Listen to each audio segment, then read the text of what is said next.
বসিয়েছি। এই যে আজকে তো রবিবার, তার উপরে বর্ষার বাজার, তাই ভাবলাম একটুখানি খিচুড়ি খাই আজকে সবাই মিলে। আর এখানে এই যে আলুর চচ্চড়ি বসিয়েছি, জলখাবার করব সকালের। এই যে আলুর চচ্চড়ি বসিয়েছি, আর এবারে আটা মাখবো, যাচ্ছি আর কি। এই যে আজকে আমাদের জলখাবার হচ্ছে এই যে লুচি, আটার লুচি করেছি। ময়দা আর আনি না বাড়িতে, সবাই আটার লুচিই খায়। তো এই যে লুচি আর এই যে আলুর তরকারি।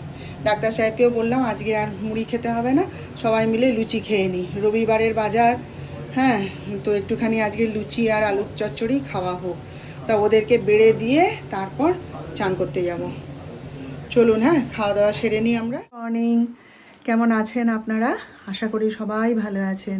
পূর্বাজ লাইফস্টাইলের নতুন আর একটা ব্লগে আপনাদের স্বাগত জানাচ্ছি। তো আজকে হচ্ছে গিয়ে রবিবার, আর এখন বাজে হচ্ছে 11:30। তো বাইরে তো সে মুষলধারে বৃষ্টি পড়েই যাচ্ছে, তার তো আর বিরাম নেই। কি বিরক্তিকর ব্যাপার বলুন তো, একটু ধরন দে কাজগুলো মিটিয়ে নিই, না সে একভাবে পড়ে যাচ্ছে। তো দেখি আজকে বিকেলবেলায় বেরোতে পারি কি না। না বেরোলে না আমার হচ্ছেই না, জানেন তো, বেরোতেই হবে, অনেক কাজ বাকি। তো আমার কিছু কসমেটিক্সও শেষ হয়ে গেছে, আমার সিঁদুর বাড়ন্ত, আমার বোরোলিন শেষ হয়ে গেছে। তাই যিশু বেরোবে কাজে, আমি বাবা আসার পথে আমাকে একটা বোরোলিন এনে দে না। বোরোলিন ছাড়া চলে না, রাতের বেলায় হাতগুলোতে না বোরোলিন লাগিয়ে শুই। বোরোলিন ওই জন্য আমার হাতে পায়ে সব বোরোলিন লাগিয়ে শুই, কারণ ডাক্তার সাহেব বলেন ওই পায়ে হাজা হয়ে যাবে কিন্তু, বা বলে যে এত জল ঘাটছো সারাদিন, দেখবে হাতের আঙুলের যত্ন নেবে, নইলে আঙুলের ফাঁকে হাজা হয়ে যাবে। আমি সেই ভয়ে না রাত্রেবেলায় ভালো করে হাত মুছে বোরোলিন লাগিয়ে তারপরে শুই। তো যাই হোক, দেখি বিকেলবেলায় পারলে বেরোবো। আর রান্নাবান্না তো সব করেই ফেলেছি, আজকাল একটু নিয়মটা বদলে ফেলার চেষ্টা করছি আর কি। সকালবেলায় উঠে বাসি জামা কাপড় ছেড়ে অর্ধেক রান্না করে নিই, মানে কেউ খেতে চাইলে খেয়ে নিতে পারে, এরকম ব্যবস্থা করে দিয়ে তারপর চান করতে যাই, এসে পুজো টুজো করি, তারপর জলখাবার খাই, বুঝলেন তো।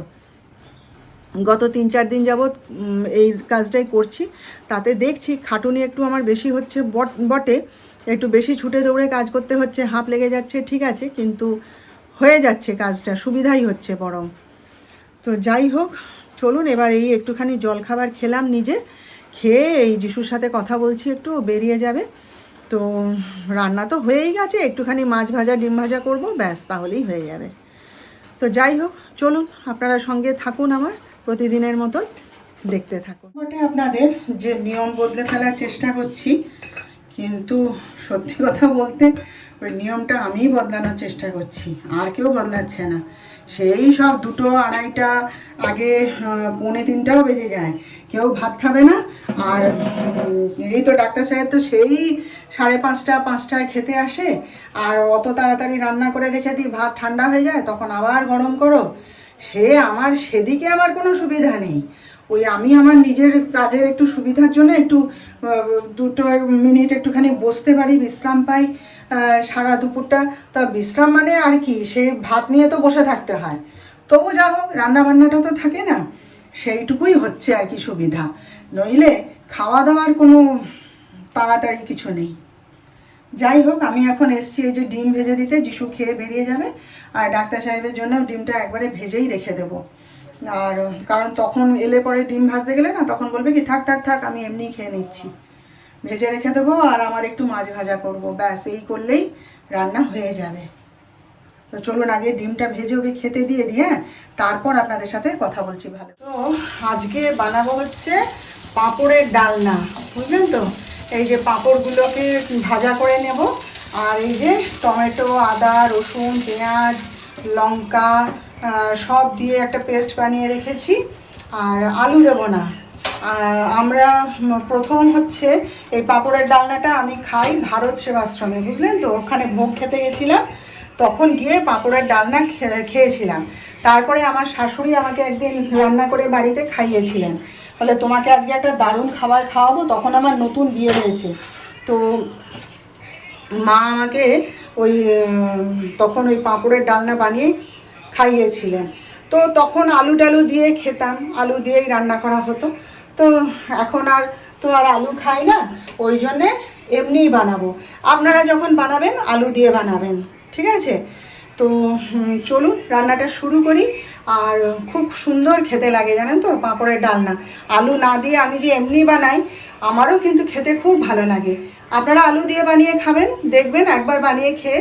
আর যারা জানেন এটা পাঁপড়ের ডালনা তারা তো জানেনই, যারা জানেন না তাদের বললাম আর কি। তো ঠিক আছে, হ্যাঁ শুরু করি রান্নাটা।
বলে এই ছোট্ট এই ফ্রাইং প্যানটা কিনে এনেছিলাম জানেন তো 250 টাকা দিয়ে।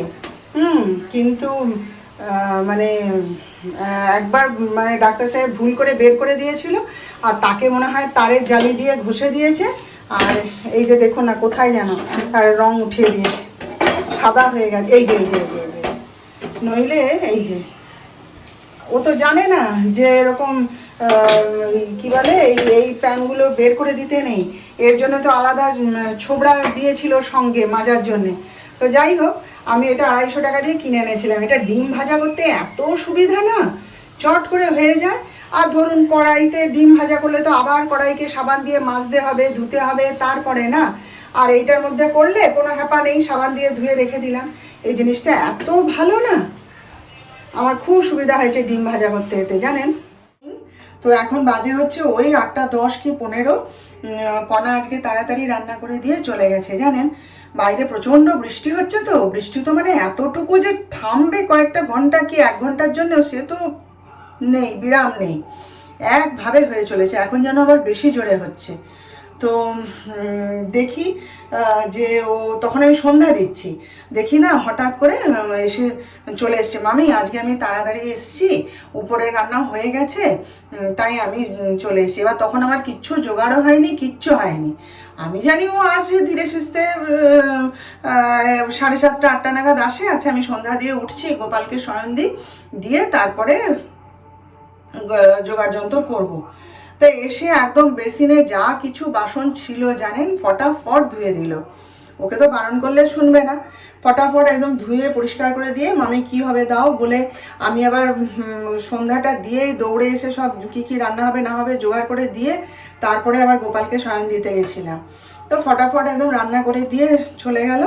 ওকে এই পাশ দিয়ে আসতে এখন বারণ করা হয়েছে, বৃষ্টি পড়ছে তো, মানে পড়লে পরে একবারে যাবি ফুটি ফাটা হয়ে যাবি, এদিক দিয়ে যা বলে ঘরের ভিতর দিয়ে পাঠিয়ে দিলাম।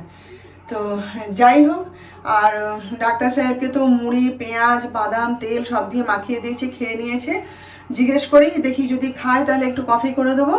আর যিশু তো খাবে না, সে আর তার ছোটদা মিলে কি খাবার অর্ডার করেছে, করে ওই যে সিনেমা দেখা হচ্ছে আর খাওয়া দাওয়া হচ্ছে আর কি। তাহলে আমি একাই, আমি একটু চা আর বিস্কুটই খেয়ে নিই। এখন 8টা তো বেজে গেছে, একটু চা বিস্কুট খেয়ে নিই, নিয়ে তারপরে আজকে আবার আমার জায়ের ছেলের জন্মদিন। তো তারা তো নেই, কলকাতা গেছে ওরা মা বেটা, ওর সব মাসি টাসি ওখানে থাকে তো তাদের কাছে গেছে আর কি। তো ডাক্তার সাহেবকে একটা গিফট নিয়ে আসতে বলেছিলাম সকালবেলায়, তো নিয়ে এসছে। তো আমি চাটা খেয়ে নিই, নিয়ে তারপর আপনাদের কাছে মানে আপনাদের দেখাচ্ছি আর কি। হ্যাঁ, তো আসুক, এলে পরে তখন সেলিব্রেশন হবে জন্মদিনের, যিনি গিফট ওর হাতে দেওয়া হবে। তো চলুন আগে চাটা আমি একটু খাই, হ্যাঁ, তারপর কথা বলব। জায়ের ছেলেটার জন্মদিন, এই যে আসার পথে ওর জেঠু এই যে কেক নিয়ে এসছে। এখন আর খুললাম না, ও এসে একবারে খুলবে, খুলে কেক কাটবে। এই যে নিয়ে এসে রেখে দিয়েছি, আমি এই মাইক্রোওয়েভের উপরে তুলে রেখে দিয়েছি। কোথায় রাখবো, এখানে চাপ টাপ লেগে ভেঙে যাবে। ও আসুক, তারপর ওকে গিফট করা হবে। এটা তো বড় ভুল করে ফেলেছি, তার জন্য এখন বকাও খাচ্ছি আমি। তখন আসলে কি বলুন তো, তাড়াহুড়োর চোটে না মাথার ঠিক নেই, ভুল করে ফেলেছি। সন্ধ্যাবেলায় ডাক্তার সাহেব বললেন যে এরকম আমাদের জন্য আলুর দম করতে বলো, আর তোমার জন্যে বেগুন এনে দিয়েছি, সেই বেগুন ভাজা করো, সেই দিয়ে রুটি খাওয়া হয়ে যাবে। এবার আমিও মাথায় রেখে দিয়েছিলাম যে হ্যাঁ, ওদের আলুর দম হবে আর আমার বেগুন ভাজা হবে। এবার নিজের জন্যে বেগুনটা করতে দিতে ভুলেই গেছি, বেমালুম ভুলে গেছি, জানেন, মাথাতেই নেই। আর কণাও, ওরও তখন অন্য দিন জিজ্ঞেস করে মামি তুমি কি খাবে, তোমার জন্য কি হবে। ওরও আজকে বোধহয় খেয়াল নেই, ও আজকে জিজ্ঞেস করেনি কিছু।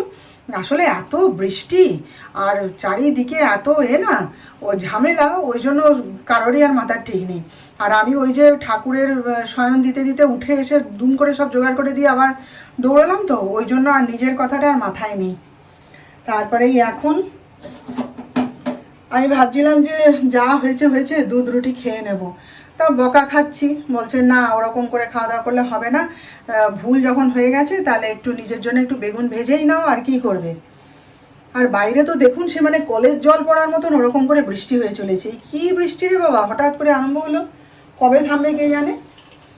তো যাই হোক, এই যে বেগুন আর ভাজবো না, এই যে দেখুন বেগুনটা একটুখানি কেটে নিয়েছি কুচো কুচো করে, একটুখানি ওই বেগুনের একটু তরকারি মতন করে নেব। সব সময় ভাজা খাওয়াটা তো ঠিক নয় আমার পক্ষে, তাই একটু এই তেল গরম করতে দিয়েছি, এই যে তেল গরম বসিয়েছি। আর এই যে টমেটো পেস্টটা একটুখানি আছে, এই যে এইটা দিয়েই ভাবছি না একটুখানি মাখা মাখা মতন তরকারি বানিয়ে নেব, জানেন, দিয়ে খেয়ে নেব। তো যাই হোক, তরকারিটা করি তাহলে, করে আমরা সবাই খাওয়া দাওয়া করে নেব। তো কালকে আবার আপনাদের সাথে দেখা হবে নতুন ব্লগে, নতুন বিষয় নিয়ে। আপনারা ভালো থাকবেন, আশা করছি কালকে বৃষ্টিটা থেমে যাবে, দেখা যাক কি হয়। তো যাই হোক, আর আজ আমার ব্লগটা যদি আজকের ভালো লেগে থাকে, একটা লাইক, শেয়ার ও সাবস্ক্রাইব প্লিজ করে দেবেন।